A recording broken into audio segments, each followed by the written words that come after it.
Okay, so I've got it wired up just for power to the flippers and the bumpers. I've been playing it, batting the ball around. This is going to be a 5-ball game. Wood rails of this era were, and that tends to give, in my opinion, the best playtime and best strategy. That's just how they were. So I've got a list. I get a piece of paper. This is how I do it. Once I wire it up just for power, I get a piece of paper and I start writing down how long it takes me to play 5 balls. I keep an eye on the sequence. In this case, it's the matrix. Well, that was not a great ball.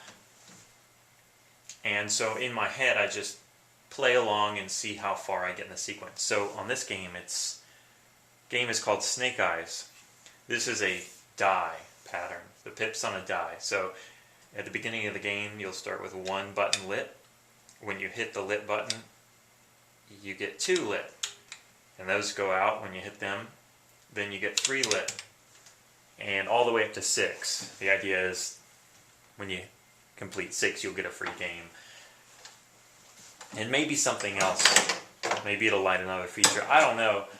I have an idea of how it's going to play, but once I get it set up like this, I start to see how long the game goes, if it's playing about right or too short, too long, and if I ever get to the end. So a few times now, I've probably played 30 or 40 fake games, and I've completed the 6 sequence, maybe 3, 4 times. So not often.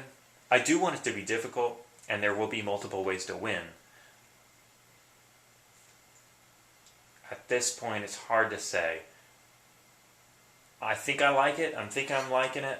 So you're going to have millions.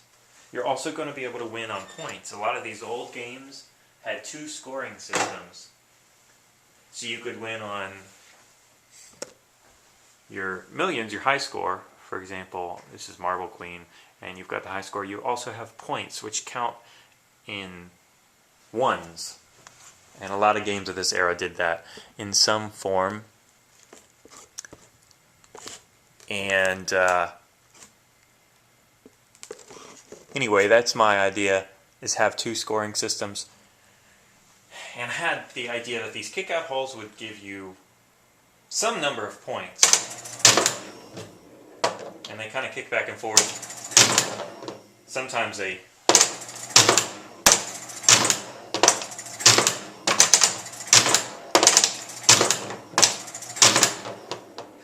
volley the ball for a long time. The most I've seen is 18 times, which is ridiculous, and I don't know that I want it to do that, but I don't know if I can make it any more random. So these are things that I'm thinking about.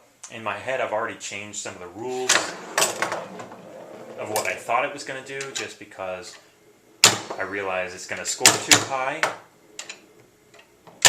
or it would be too easy to win free games, that sort of thing.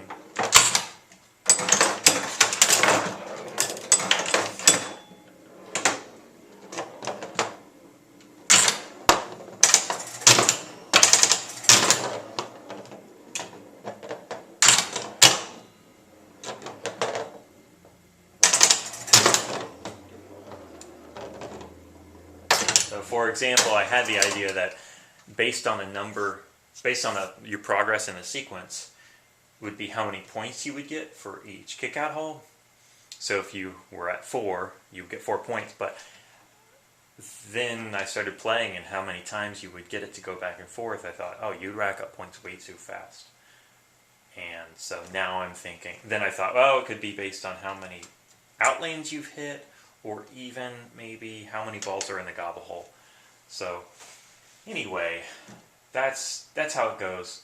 I play the whitewood a lot just to get an idea for the rules, because the next step in this process is to draw the schematic and start wiring it up, building the relays. So this is the point at which the rules become solid. And anyway, it just takes time, and at some point I get real tired of playing the whitewood, but that's my process. I've already moved some posts. For example, this one I moved up, and I tightened the gap for the kick-out hole. The posts here were wider apart, and I closed them, and even that, I don't know if it reduced the number of times that the ball volleys back and forth, which is really cool. That's what I wanted, but I wanted just like, I don't know, 2 or 3 times at most. But anyway, that's what happens when you start playing it. You see what it does. And I'll come back, I'll show you some of the nitty-gritty of the wiring and the relay building, but that's not so interesting, or probably not to watch. It's interesting to me, but anyway, all right, see ya.